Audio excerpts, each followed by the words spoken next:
الحمد لله رب العالمين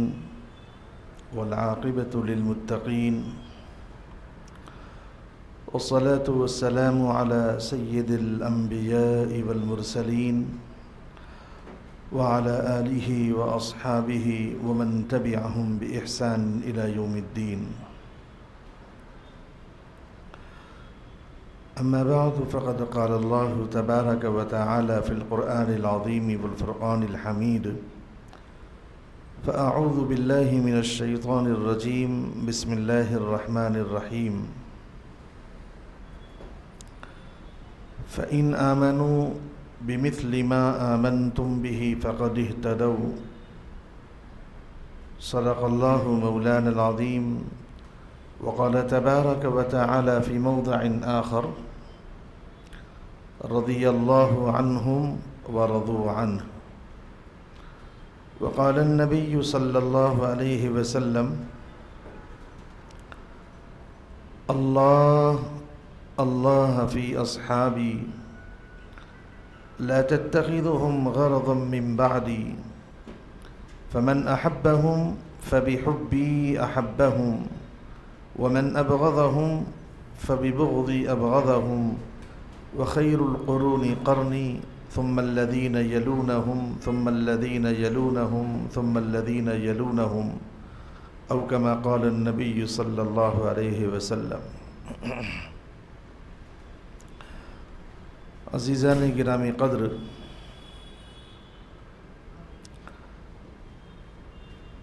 قرآن مجید کی اس آیت مبارکہ میں جو خطبے کے شروع میں نے تلاوت کی ہے، اس آیت مبارکہ میں اللہ رب العالمین نے قیامت تک آنے والے ایمان والے بندوں کے لیے ایمان کا ایک نمونہ اور ایمان کا ایک معیار اور ایمان کی ایک تمثیل کا تذکرہ کیا ہے. جتنے لوگ بھی قیامت تک اپنے آپ کو مومن کہیں گے یا اپنے آپ کو مسلمان کہیں گے یا اپنے آپ کو ایمان والے بندے کہیں گے، ان سب لوگوں کے لیے ایمان کا ایک معیار قرآن مجید میں اللہ رب العالمین نے بیان فرمایا ہے. وہ ایمانیات کا معیار یہ ہے کہ قرآن مجید میں اللہ رب العالمین فرماتے ہیں: فَإِنْ آمَنُوا بِمِثْلِ مَا آمَنْتُمْ بِهِ فَقَدِ اهْتَدَوْا.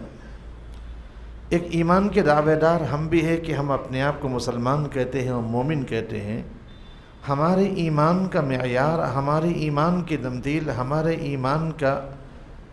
معیار جو ہے وہ قرآن مجید کہتا ہے: فَإِنْ آمَنُوا بِمِثْلِ مَا آمَنْتُمْ.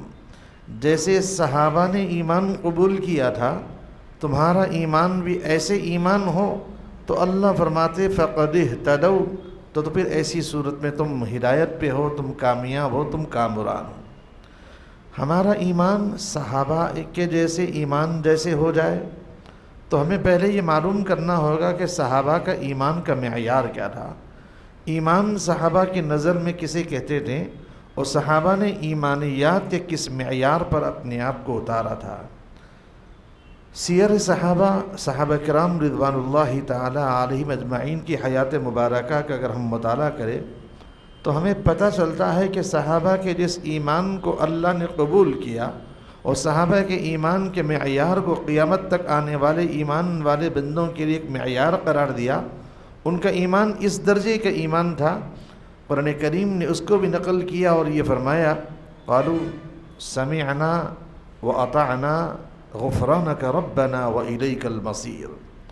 قرآن کریم نے صحابہ کے ایمانیات کے معیار کے بارے میں یہ ذکر کیا کہ وہ یہ کہا کرتے تھے: قالوا سمعنا. جو حکم اللہ کا ان تک پہنچا،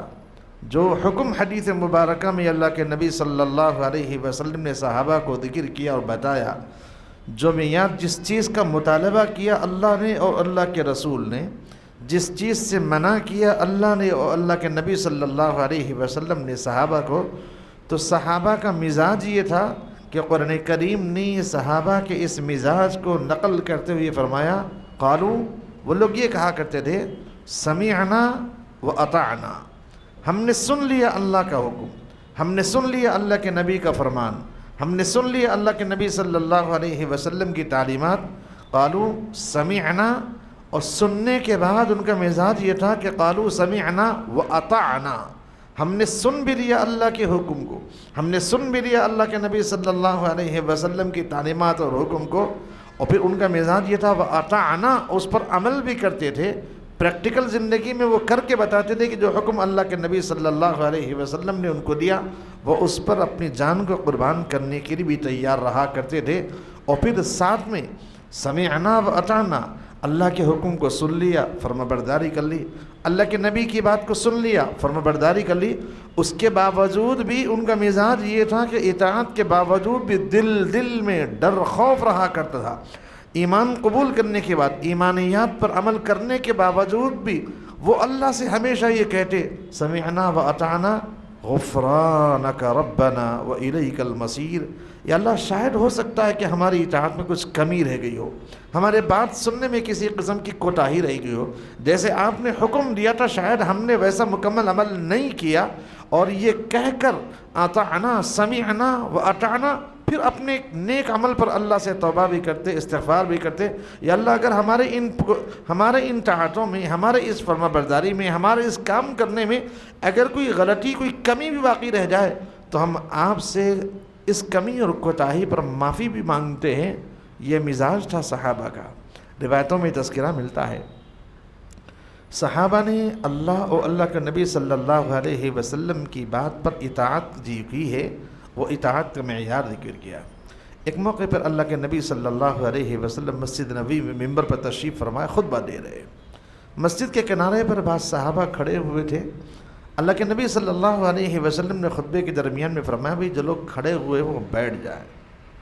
جو لوگ کھڑے ہوئے ہیں وہ بیٹھ جائیں۔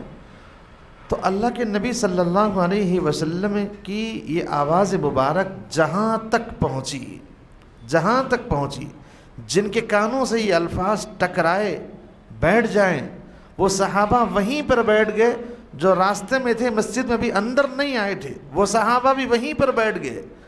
اللہ کے نبی صلی اللہ علیہ وسلم نے پوچھا کہ وہاں بیٹھنے کی وجہ کیا ہے؟ تو فرمایا یا نبی اللہ، ہمارے کانوں نے وہ الفاظ سنے کہ بیٹھ جائیں، اور نبی کے الفاظ ہمارے کانوں سے ٹکرائے، پھر ہمارے قدموں میں جسارت اور ہمت ہو کہ ہمارے قدم ایک بھی آگے بڑھ سکے۔ جیسی آواز ہمارے کانوں سے ٹکرائی بیٹھ جائے، ہم جہاں تھے وہیں پر ہم نے آپ کی اطاعت کی اور ہم بیٹھ گئے۔ یہ تھا اللہ کے نبی صلی اللہ علیہ وسلم کے صحابہ کا اطاعت کا معیار، یہ تھا اللہ کے نبی صلی اللہ علیہ وسلم کے صحابہ کا فرما برداری کا معیار۔ اسی وجہ سے قیامت تک آنے والے صاحب ایمان بندوں کو اللہ نے اس ایمان کے معیار کو ذکر کرتے ہوئے فرمایا فَإِنْ آمَنُوا بِمِثْلِ مَا آمَنْتُمْ، اگر تم ایسے ایمان قبول کرو جیسے صحابہ نے ایمان قبول کیا تھا تو فرمایا کہ فَقَدِ اهْتَدَوْا، پھر تم کامیاب ہوگے۔ ہم ذرا اپنی اس اللہ کی دی ہوئی زندگی کے بارے میں غور کریں، کتنے قرآن کریم میں اللہ کے حکم ہمارے کانوں سے ٹکراتے ہیں،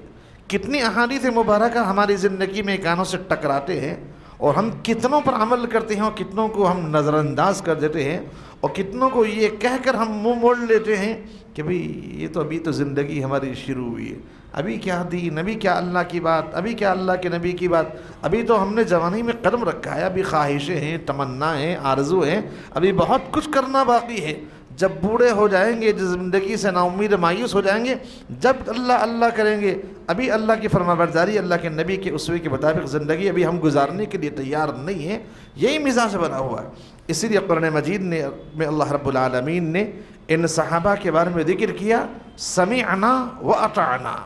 کہ ہم نے سن لیا اور ہم نے اطاعت کر لی۔ یہی کامیابی کا معیار ہے، یہی وجہ ہے۔ اسی وجہ سے ان صحابہ کو دنیا ہی میں اللہ نے بشارت دی اور یہ فرمایا رضی اللہ عنہم ورضوا عنہ۔ ہر صحابی کے نام کے اخیر میں ہم پڑھتے ہیں رضی اللہ عنہم ورضوا عنہ، وہ اللہ سے راضی اور اللہ ان سے راضی۔ وہ اللہ سے کیسے راضی؟ ہر حال میں اللہ سے راضی، ہر حال میں اللہ سے راضی۔ ان کی حالتوں کا معیار صحابہ کے جب ہم معیار زندگی کو ہم پڑھیں گے، ان کی اطاعت کا، ان کی فرما برداری کا، ان کی جانثاری کا،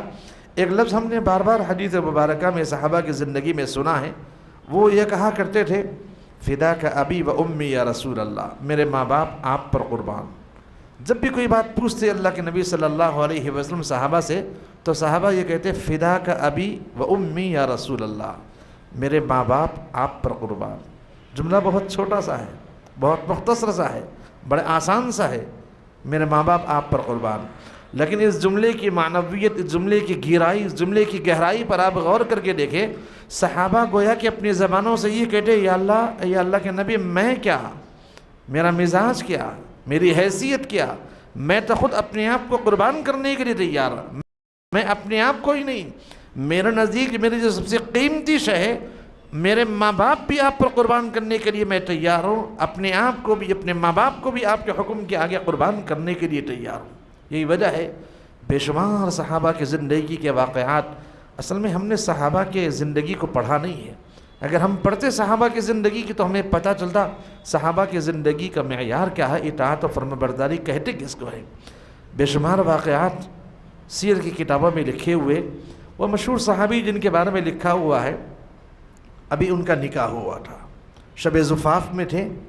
کانوں سے آواز ٹکرائی، اللہ کے نبی صلی اللہ علیہ وسلم کے منادی نے آواز لگائی کہ اللہ کے نبی صلی اللہ علیہ وسلم جہاد کے لیے بلا رہے ہیں۔ آواز سنی، اسی حالت میں بغیر غسل کیے ہوئے اپنی سواری اور اپنے ہتھیار کو لے کر نکل گئے۔ اللہ کے نبی نے فوراً حکم دیا تھا میدان جہاد میں پہنچنے کا، میدان جہاد میں پہنچ گئے اور میدان جہاد میں جہاد کرتے کرتے شہادت، جام شہادت کو نوش کر لیا۔ جب جنگ ختم ہوئی تو اللہ کے نبی صلی اللہ علیہ وسلم نے شہداء کی تدفین کے لیے آگے بڑھے۔ جب آگے بڑھے تو صحابہ نے آ کر ذکر کیا یا نبی اللہ، ایک صحابی کی نعش مبارک ہے، ایک صحابی کی نعش مبارک ہے، ان کے جسم میں، ان کے سر کے بالوں سے پانی ٹپک رہا ہے، ایسا محسوس ہوتا ہے کہ انہوں نے ابھی ابھی غسل کیا ہے، حالانکہ وہ میدان جہاد میں شہادت نوش کر چکے ہیں۔ اللہ کے نبی صلی اللہ علیہ وسلم کو غیب سے بتایا گیا یہ وہ صحابی ہے جن کا نکاح ہوا تھا اور وہ ابھی رات میں اپنی بیوی کے ساتھ مصروف تھے کہ آپ کے منادی نے آواز لگائی کہ اللہ کے نبی نے جہاد کے لیے بلایا ہے۔ وہ جہاد کے لیے بلانے کے الفاظ سن کر اسی حالت میں تلوار اور اپنی سواری کو لے کر اپنے گھر سے نکل گئے اور اللہ کے نبی صلی اللہ علیہ وسلم کی فرمانبرداری اطاعت کرتے ہوئے میدان جہاد میں جام شہادت کو نوش کر لیا۔ اور ان کے سر کے بالوں سے جو پانی کے قطرات ٹپک رہے ہیں، یہ وہ قطرات ہے کہ ان کو فرشتوں نے غسل دیا، اس لیے کہ حالت جنابت میں جام شہادت کو نوش کیا تھا اور مجاہد تھے، جام شہادت کو نوش کیا، اس لیے اللہ رب العالمین نے فرشتوں کے ذریعے سے ان کو غسل دیا، غسل جنابت کو دیا۔ یہ تھی اطاعت اللہ کے نبی صلی اللہ علیہ وسلم کی صحابہ کی۔ اسی وجہ سے قرآن مجید نے ان کے بارے میں ذکر کیا رضی اللہ عنہم ورضوا عنہ، اللہ ان سے راضی اور وہ اللہ سے راضی ہے۔ وہ روایتوں میں تذکرہ ملتا ہے، مشہور ترین صحابی کا قصہ ہے،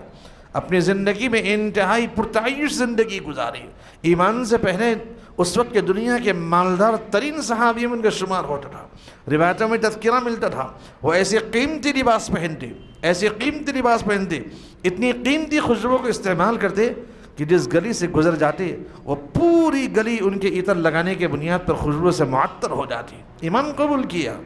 اور ایمان قبول کرنے کے بعد جو صحابہ کا عام جملہ تھا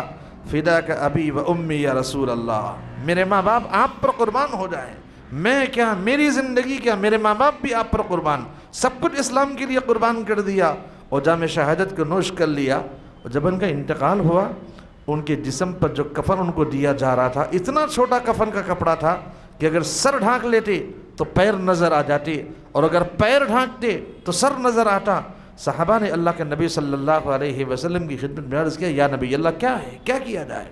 اتنا چھوٹا کپڑا کفن کے لیے میسر ہے۔ اس صحابی کو، جس صحابی کے جسم پہ اس زمانے کا سب سے قیمتی لباس ہوا کرتا تھا، وہ ایسی خوشبو استعمال کرتے کہ جس گلی سے گزر جاتی پوری گلی خوشبو سے معطر ہو جاتی۔ ایمان کے لیے سب کچھ قربان کر دیا، اور یہاں تک قربان کر دیا کہ جب جام شہادت کو نوش کیا تو ان کے لیے جو کفن مل رہا تھا وہ کفن بھی اتنا چھوٹا کہ سر ڈھانکتے تو پیر نظر آ جاتے، پیر ڈھانکتے تو سر نظر آتا۔ صحابہ نے اللہ کے نبی سے عرض کیا تو فرمایا ایسا کرو کہ اس کفن کے کپڑے کو ان کے سر سے لپیٹ دو، ڈھانک دو، پیروں پہ کوئی گھاس ڈال دو اور ان کی تدفین مکمل کر دو۔ اسی لیے اللہ نے ان کے بارے میں فرمایا رضی اللہ عنہم ورضوا عنہ، یہ اللہ سے راضی اور اللہ ان سے راضی ہے۔ انہی صحابہ کے قصوں میں لکھا ہوا ہے۔ پوری زندگی اللہ کے نبی صلی اللہ علیہ وسلم کی رفاقت میں اور اطاعت و فرما برداری میں گزار دیا۔ وقت کے مالدار ترین صحابی یہ رسول ہے۔ ایک وقت ایسا بھی آیا کہ سب کچھ اللہ کے نبی کی خدمت میں قربان کر دیا، کوئی چیز باقی نہیں رہی۔ جسم پہ ایک چادر جسم پہ ہے، جس کو باندھنے کے لیے کوئی چیز میسر نہیں ہے، ببول کا کانٹا لگا لیا اور ببول کا کانٹا لگا کر ایک چادر پر اپنی زندگی کو گزار رہے ہیں۔ اللہ نے آسمان سے جبرائیل کو بھیجا اور فرمایا اللہ کے نبی صلی اللہ علیہ وسلم کے پاس جانا اور ان صحابی رسول کو میری جانب سے سلام کہنا اور ان سے یہ پوچھنا کیا وہ اس حال میں بھی اللہ سے راضی ہیں؟ حالانکہ اللہ نے ان کو پہلے اتنی دولت دی تھی، دولتوں کے انبار ان کو دیے تھے، لیکن اسلام قبول کرنے کے بعد سب کچھ اللہ کے راہ میں قربان کر دیا، نوبت یہاں تک آئی کہ جسم پہ ایک کپڑا، ایک چادر ہے، اس کو باندھنے کے لیے بھی کوئی چیز میسر نہیں ہے، ایک ببول کا کانٹا لگا کر اپنی جسم کو چھپا رہے ہیں۔ اللہ نے آسمان سے کہلوا بھیجا کہ جا کے پوچھنا کہ کیا وہ اس حال میں بھی اللہ سے راضی ہے۔ وہ صحابی کے پاس اللہ کے نبی صلی اللہ علیہ وسلم نے بلوا بھیجا، ان سے پوچھا اللہ نے آپ کو سلام بھیجا ہے اور اللہ آپ سے پوچھتے ہیں کیا آپ اس حال میں بھی اللہ سے راضی ہیں، اس دین سے راضی ہیں؟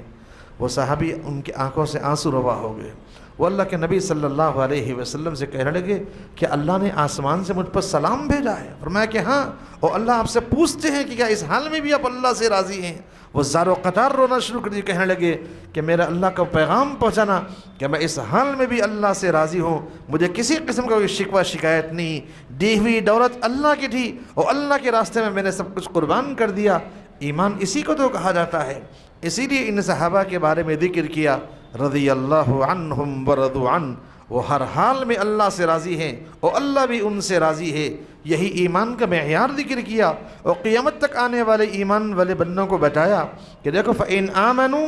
بِمِثْلِ مَا آمَنْتُمْ بِهِ فَقَدْ اهْتَدَوْا، دیکھو تم ایسے ایمان قبول کرو جیسے ان صحابہ نے ایمان قبول کیا تھا۔ ایمان کا معیار یہ ذکر کیا فَإِنْ آمَنُوا بِمِثْلِ مَا آمَنْتُمْ بِهِ فَقَدْ اهْتَدَوْا، تم ایسے ایمان قبول کرو جیسے صحابہ نے ایمان قبول کیا تھا، تب ہمارا ایمان قابل قبول ہوگا۔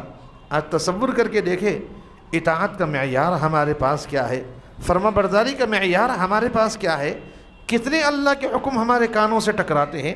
کتنے احادیث مبارکہ ہمارے کانوں سے ٹکراتی ہیں، کتنے وعظ و نصیحتیں، کتنے بیانات کو ہم سنتے ہیں، کتنے اللہ کے نبی کو ہم فرمانوں کو ہم سنتے ہیں، لیکن ہمارا دل اور ہماری زبانوں سے ایسے الفاظ نکلتے ہیں یہ سنت ہی تو ہے،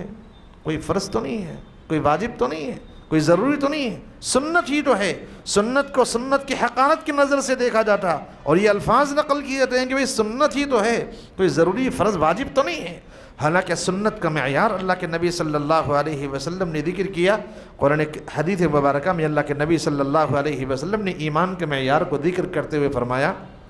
یہ دیکھو لا یؤمن احدکم حتی اکون احب الیہ من والدہ وولدہ والناس اجمعین۔ بہت صاف لفظوں میں دو ٹوک انداز میں حدیث مبارکہ میں ایمانیات کے معیار کو ذکر کیا۔ اللہ کے نبی فرماتے ہیں لا یؤمن احدکم، تم میں وہ آدمی اس وقت تک کامل درجے کا مومن نہیں ہو سکتا ہے، مکمل مسلمان، مکمل ایمان والا اس وقت تک نہیں ہو سکتا ہے۔ لا یؤمن احدکم، احدکم کا لفظ بتا، تم میں سے کوئی ایک آدمی بھی ایمان کامل کو اس وقت تک نہیں پہنچ سکتا ہے۔ معیار ذکر کیا کہ معیار یہ ہے حتی اکون احب الیہ من والدہ وولدہ والناس اجمعین۔ تین چیزیں ذکر کی، فرمایا حتی اکون احب الیہ من والدہ، اس کے ماں باپ سے زیادہ محبوب اللہ کے نبی صلی اللہ علیہ وسلم کی ذات گرامی نہ بن جائے۔ سب سے زیادہ پسندیدہ شخصیت، سب سے زیادہ فرما برداری کے لائق، سب سے زیادہ چاہے جانے والی ذات اللہ کے نبی صلی اللہ علیہ وسلم کی ذات گرامی، ماں باپ سے بڑھ کر بھی۔ بس اوقات زندگی میں ایسا ہوتا ہے بچہ نہیں چاہتا ہے، نہیں میرا مزاج یہ نہیں ہے، میں یہ اس کو پسند نہیں کرتا، میں یہ نہیں چاہتا ہوں، لیکن پھر یہ کہتا ہے بھائی ماں باپ کی مرضی کیا کروں، انہوں نے پیدا کیا ہے، ان کے احسانات ہیں، ان کی بات تو ماننا ہی پڑے گا۔ چوائس میری کوئی اور تھی، پسند میری کچھ اور تھی، خواہش میری کوئی اور تھی، تمنا میری کوئی اور تھی، لیکن ماں باپ کا حکم ہے، میں ماں باپ کے حکم کو ٹال نہیں سکتا ہوں، میں ماں باپ کے حکم کو چھوڑ نہیں سکتا ہوں۔ میرے ماں باپ میرے محسن ہیں، ماں باپ اگر میرے یہ کہہ رہے ہیں تو میں اس کے لیے تیار ہوں۔ اللہ کے نبی صلی اللہ علیہ وسلم ہے کہ ایک معیار ہے ماں باپ سے بڑھ کر بھی اللہ کے نبی صلی اللہ علیہ وسلم کی ذات گرامی نہ بن جائے۔ فرمایا ایمان کامل و مکمل نہیں ہے، ماں باپ کچھ حکم دیتے ہوں اور اللہ کے نبی کا کچھ حکم ہو، ٹکرا رہا ہو، تو فرمایا نہیں، اب ماں باپ کی بات نہیں مانی جائے گی، اب مانی جائے گی تو اللہ کے نبی کی بات مانی جائے گی، اللہ کی بات مانی جائے گی۔ اس لیے ذکر کیا لا یؤمن احدکم حتی اکون احب الیہ من والدہ۔ ایک ماں باپ کو ذکر کیا کہ ماں باپ سے بڑھ کر اللہ کے نبی صلی اللہ علیہ وسلم کے ذات گرامی سے محبت نہ ہو جائے۔ اس کے بعد فرمایا من والدہ و ولدہ، اپنی اولاد سے بھی محبت ہوتی ہے۔ انسانی زندگی کا معیار ہے، انسانی زندگی کے مرحلوں میں محبتوں کے معیار بدلتے چلے جاتے ہیں، محبتوں کے معیار انسانی زندگی میں بدلتے چلے جاتے ہیں۔ جب بچپن کا معاملہ ہوتا ہے تو ماں کی ممتا کی محبت ایسی ہوتی ہے کہ معصوم بچہ، کوئی تکلیف نہیں ہے، کوئی بھوک نہیں لگ رہی ہے، کسی قسم کی چاہت و خواہش نہیں ہے، لیکن ماں نظروں سے اوجھل ہو کر کسی کام میں بورسی خانے میں چلے جائے، کسی دوسرے کمرے میں چلے جائے، بچہ رونا شروع کرتا ہے۔ کوئی بھوک لگی ہے، کہتے نہیں کچھ نہیں ہے، کوئی تکلیف ہے کچھ نہیں ہے، بس ماں نظروں سے اوجھل ہو جائے، چلی جائے، وہ رونا شروع کرتا ہے۔ ماں آواز دیتی ہے بیٹا، یہ سامنے آتی ہے تو رونا بند کر دیتا ہے۔ کوئی تکلیف نہیں، کوئی تکلیف، ایک محبت ہے، ایک انسیت ہے۔ ماں نظر سے اوجھل ہو جائے، غائب ہو جائے تو بچہ رونا شروع کرتا ہے کہ ماں نظر نہ آئی، ماں نظر نہیں آ رہی ہے، وہ رونا شروع کرتا ہے۔ ماں کو دیکھتا ہے تو سہم جاتا ہے، تھم جاتا ہے، رونا بند کر دیتا ہے۔ یہ محبت کا معیار بھی ہمیشہ نہیں ہوتا ہے، ایک وقت ایسا ہوتا ہے، ایک وقت ایسا ہوتا ہے کہ وقت گزرتے گزرتے جب اس کے زواج میں بندھن میں بن جاتا ہے، شادی ہوتی ہے، تو اس کی محبت کا معیار بیوی بن جاتی ہے۔ یہ بھی ہمیشہ نہیں ہوتی ہے، یہ بھی ہمیشہ نہیں ہوتی ہے۔ ایک وقت تک بیوی سے محبت ہوتی ہے، جس عورت سے وہ محبت کرتا ہے نکاح میں لینے کے بعد اس سے اتنی محبت ہوتی ہے کہ ماں باپ کی بھی نافرمانی کرنے کے لیے تیار ہوتا ہے۔ کہتے کہ نہیں، بیوی کی خواہش ہے، ماں باپ کی تمنا یہ ہے، خواہش ہے، نہیں، وہ چھپ چھپا کر جیسے بھی ہو اس کو خوش کرنے کے لیے، ماں باپ ناراض ہو اس کی فکر نہیں ہوتی ہے، وہ بیوی کو خوش کرنے کی تمنا اور اس کی تکمیل کے لیے لگا ہوتا ہے۔ یہ بھی ہمیشہ نہیں ہوتا ہے۔ اسی محبت کرنے والی بیوی سے جب اولاد ہوتی ہے، اس اولاد سے اتنی محبت ہوتی ہے کہ اس اولاد کے لیے بیوی پر ہاتھ اٹھانے کے لیے بھی تیار ہو جاتا ہے۔ فرمایا یہ محبتوں کے معیار ہے۔ اس لیے حدیث مبارکہ میں الفاظ ہے حتی اکون احب الیہ من والدہ وولدہ، اپنی اولاد سے بھی زیادہ اللہ کے نبی صلی اللہ علیہ وسلم کی ذات گرامی محبوب نہ بن جائے۔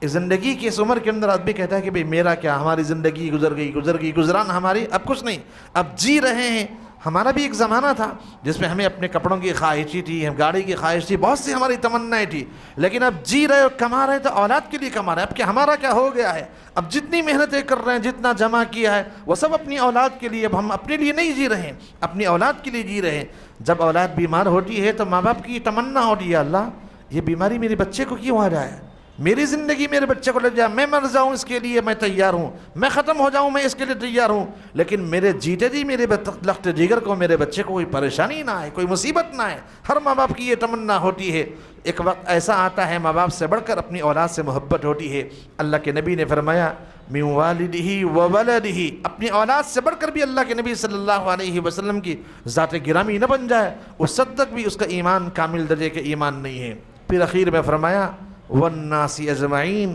دنیا کے تمام لوگوں میں، دنیا کے تمام لوگوں سے سب سے زیادہ محبوب، سب سے زیادہ محبت کرنے والی ذات، سب سے زیادہ اطاعت کرنے والی ذات اللہ کے نبی صلی اللہ علیہ وسلم کی ذات گرامی نہ بن جائے، فرمایا اس وقت تک اس کا ایمان کامل درجے کا ایمان نہیں ہے۔ تین چیزیں حدیث مبارکہ میں ذکر کی گئی ہے، لا یؤمن احدکم حتی اکون احب الیہ من والدہ وولدہ والناس اجمعین، اپنے ماں باپ سے زیادہ اللہ کے نبی صلی اللہ علیہ وسلم کی ذات گرامی محبوب نہ بن جائے اپنی اولاد اور دنیا کے تمام لوگوں کے مقابلے میں۔ آج ہوتا کیا ہے، ہم تصور کر کے دیکھیے، صحابہ کے ایمانیات کے معیار کے واقعات کی تمثیل میں نے ذکر کی، فَإِنْ آمَنُوا بِمِثْلِ مَا آمَنْتُمْ بِهِ فَقَدْ اهْتَدَوْا، ہمارا ایمان ایسے ہو جیسے صحابہ کا ایمان تھا، اور صحابہ کے ایمان کا معیار قرآن مجید میں ذکر کیا، ان کا ایمان ایسے تھا، قالوا سمعنا وَأَطَعْنَا غُفْرَانَكَ رَبَّنَا وَإِلَيْكَ الْمَصِيرُ۔ وہ بات سنتے تھے اللہ کے نبی کی، اللہ کا حکم سن کے کانوں سے ٹکراتا تھا، اللہ کے نبی کے صلی اللہ علیہ وسلم کے الفاظ ان کے کانوں سے ٹکراتے تھے تو وہ اس پر عمل کرتے، سمعنا، اور عمل کرنے کے باوجود بھی ڈرتے رہتے تھے، غفرانک ربنا وإلیک المصیر، کہیں ہمارا یہ عمل قبول ہوگا کہ نہیں ہوگا، کوئی کمی تو نہیں رہے گی، کوئی کوتاہی تو نہیں رہے گی۔ یہ مزاج صحابہ کا تھا۔ ہم تصور کر کے دیکھیں، صبح سے شام تک کی اپنی زندگی کو ایمانیات کے معیار اور ایمانیات کے ترازو میں ہم تول کر دیکھیں، نیند سے اٹھنے سے لے کر پھر بستر پر لیٹنے تک کتنے حکموں کی ہم دھجیاں اڑاتے ہیں، کتنے حکموں کی ہم خلاف ورزیاں کرتے ہیں، کتنے حکموں کی ہم ٹال مٹول سے کام لیتے ہیں، اور کتنی سنتیں ہماری زندگی میں چھوٹتی ہیں۔ جب بستر پر لیٹے تو صبح سے شام تک کے فرائض کے بارے میں غور کرے، یہ فرض میرے نیند سے اٹھنے کے بعد میرے اوپر تھا، اتنے فرائض تھے، اتنے واجبات تھے، اتنی سنتیں تھیں، اتنے حقوق تھے، میں نے کتنوں کو ادا کیا اور کتنوں کو میں نے چھوڑ دیا۔ اور پھر بھی مالک کا احسان، اللہ کا احسان ہے، اللہ اپنے بندوں پر اتنے زیادہ مہربان، اتنے زیادہ مہربان۔ حدیث مبارکہ میں اللہ کے نبی صلی اللہ علیہ وسلم فرماتے ہیں، محدثین و مفسرین فرماتے ہیں کہ اللہ کے احسان بندوں پر ایسے ہیں، ہم تصور کر کے دیکھیں، ایک بندہ صبح سے شام تک گناہ کرتے کرتے تھک جاتا ہے، چوری کیا، ڈاکہ ڈالا، غلط حرکتیں کیا، جو کرنا تھا، گناہ کرتے کرتے تھک گیا، اور تھک کر جب بستر پر جا کر لیٹتا ہے تو اللہ فرماتے ہیں، یہ میرا بندہ میرا گناہ کرتے، میری نافرمانی کرتے کرتے تھک گیا ہے۔ اللہ اس کو بھی میٹھی نیند سلاتے ہیں، اور جو صبح اٹھتا ہے تو اس کی وہ تھکن بھی اللہ ختم کر دیتے ہیں۔ اللہ فرماتے ہیں، ہے تو میرا بندہ، ہے تو میرا بندہ، زندگی کی آخری سانس تک میں اس کو مہلت دیتا ہوں، کب پلٹے گا، کب مجھے دل کی گہرائی سے اللہ کہے گا، پکارے گا، میں اس کے پورے گناہوں کو معاف کر دوں گا، پورے گناہوں کو معاف کر دوں گا۔ اللہ اتنی محبت اپنے بندوں سے کرتے ہیں، اور بندوں کا معاملہ یہ ہے کہ بالکل اللہ سے بے رغبتی اختیار کیے ہوئے، کوئی لینا دینا اللہ سے نہیں ہے، کھا رہے ہیں ہم اللہ کا، پہن رہے ہیں اللہ کا، زندگی گزار رہے ہیں اللہ کی زمین پر، اللہ کے آسمان کے نیچے، ایک ایک چیز اللہ کی نعمتیں ہم کو ملی ہوئی ہیں۔ ان نعمتوں کا تصور کرنا ہو تو ہم تصور کر کے دیکھیں کیا کیا نعمتیں اللہ کی ملی ہوئی ہیں۔ ان نعمتوں کا احساس تب ہوگا جب یہ نعمتیں انسانیت سے چھینی جاتی ہے، یہ جن کو اللہ نے ان نعمتوں سے محروم کیا، جب ان سے ہماری ملاقاتیں ہوتی تب ہمیں احساس ہوتا ہے۔ ان سے پوچھئے جو دمے کے شکار ہیں، جو دمے کے مریض ہیں، سانس لیتے ہوئے کیسی تکلیف ان کو ہوتی ہے، اور سانس چھوڑتے ہوئے ان کو کیسی تکلیف ہوتی ہے۔ ان سے پوچھئے جو گردے کے عارضے میں مبتلا ہے، ان سے پوچھئے جو دوسری بیماریوں میں مبتلا ہے، کتنی تکلیف، کتنی صعوبت و مشقت کے ساتھ وہ زندگی گزار رہے ہیں، ہمیں پتہ ہی نہیں۔ ہم بڑی آسانی سے سانس بھی لے رہے ہیں اور سانس بھی چھوڑ رہے ہیں، کھا رہے ہیں، ہاضمے کا نظام چل رہا ہے، آنکھوں میں بینائی یہ دیکھ رہے ہیں، کانوں سے سننے کی صلاحیت اللہ نے دی ہے، سن رہے ہیں، ہاتھوں پیر میں فولڈنگ کی قوت اللہ نے دی ہے، ہم ان کو استعمال کر رہے ہیں، قدم قدم پہ ہم اللہ کی نعمتوں کو استعمال کر رہے ہیں۔ اللہ کی نعمتوں کا ہمیں احساس نہیں ہے، احساس نہیں ہے۔ جب ان نعمتوں کا احساس ہوگا تب بندے کو پتہ چلے گا، جب احساس ہوگا تب پتہ چلے گا کیا کیا نعمتیں اللہ کی ہیں۔ ہمارے ایک قریبی رشتہ داروں میں ہم نے دیکھا ہے، معمر خاتون ہیں قریبی رشتہ داروں میں، ان کو ہم نے دیکھا وہ بڑی عمر کی ہو چکی ہیں، لیکن ان کو اللہ نے آنکھ بند کرنے کی پلک کی صلاحیت سے محروم کر دیا، آنکھیں کھلی ہوتی ہیں، جب نیند آتی ہے تو اپنے بچوں اپنے پوتروں سے کہتی ہیں کہ بیٹا میرے پلکیں ذرا بند کر دینا، مجھے نیند آ رہی ہے۔ پلک بند کرنے کی صلاحیت کو اللہ نے ختم کر دیا۔ ہمیں پتہ بھی ہے ہم کتنے مرتبہ آنکھوں کی پلکوں کو بند کرتے ہیں اور کھولتے ہیں، کبھی ان نعمت کا ہم نے احساس بھی کیا ہے، کیا کیا نعمتیں اللہ کی ہم کو ملی ہوئی ہے، لیکن ہمیں احساس نہیں ہے۔ اللہ نے ایمان کی دولت سے نوازا ہے، ہم تصور کریں، ان نعمتوں کے بارے میں سوچیں۔ اللہ کا اصول، اللہ کا ضابطہ ہے، اللہ فرماتے ہیں لئن شکرتم لأزیدنکم، اگر تم میری نعمتوں پر شکر ادا کرو گے میں نعمتوں میں اور اضافہ کروں گا، اور اضافہ کروں گا۔ اگر تم میری نعمتوں کی ناشکری کرو گے تو اللہ فرماتے ہیں یاد رکھو لئن شکرتم لأزیدنکم، اگر تم شکر ادا کرو گے اللہ کی نعمتوں کا تو اللہ نعمتوں میں اضافہ کریں گے، ولئن کفرتم، اور اگر تم اللہ کی نعمتوں کی ناقدری کرو گے تو اللہ فرماتے ہیں یاد رکھو ان عذابی لشدید، میری پکڑ بڑی سخت ترین پکڑ ہے۔ اللہ نے مہلت دی ہے، ابھی جسم میں سانس چل رہی ہے، جب تک یہ موقع اللہ نے دیا ہے ہم لوٹے توبہ کریں، اللہ کے سامنے استغفار کریں، اور اللہ کی مرضیات اور اللہ کے حکموں کی ہم فرمانبرداری کریں۔ ایک وقت ہمیں سب کو اس وقت سے گزرنا ہے. یہ آنکھیں اور پلکیں ہماری بھی بند ہوں گی, اس جسم سے ہماری بھی روح نکالی جائے گی, اور ہمیں بھی اپنی مرضی کا لباس جسم سے پھاڑ کر ہمارے جسم سے اتارا جائے گا, ہمیں بھی نہلایا جائے گا, ہمیں بھی جنازے میں رکھا جائے گا, اور ہمیں بھی مسجد میں لے جایا جائے گا جہاں ہم آنے کے لیے جیتے جی تیار نہیں ہوتے ہیں, جہاں ہمیں اللہ بلاتے ہیں دن میں 5 مرتبہ بڑے محبت بڑے لب و لہجے میں مؤذن پکارتے ہیں, اللہ اکبر اللہ اکبر, اللہ سب سے بڑے, اللہ سب سے بڑے. مؤذن پکارتا ہے اللہ کے گھر میں, حی علی الصلاح حی علی الفلاح, آؤ کامیابی کی طرف, آؤ کامیابی کی طرف. ہم اس کامیابی پہ آنے کے لیے تیار نہیں ہوتے ہیں.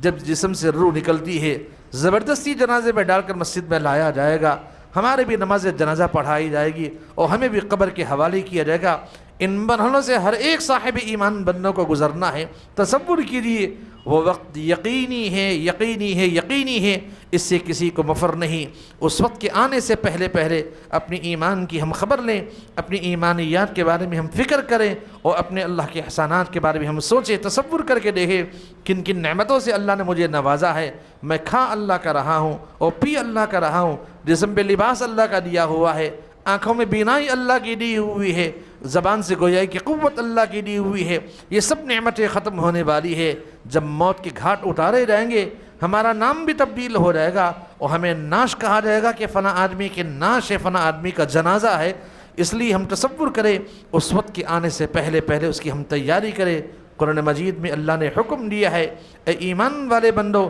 اس وقت کے آنے سے پہلے پہلے اپنے آپ کی آخرت کی تیاری کی ہم فکر کریں. اللہ سے دعا ہے اللہ کہنے والے کو بھی اور سننے والے کو بھی اور تمام کے تمام صاحب ایمان بندوں کو زندگی کی آخری سانس تک جناب محمد رسول اللہ صلی اللہ علیہ وسلم کی بتلائی ہوئی تعلیمات کے مطابق زندگی گزارنے کی توفیق عمل نصیب فرما. وآخر دعوانا الحمدللہ رب العالمین. جمال الوجود بذكر الإله وتصفو الحياة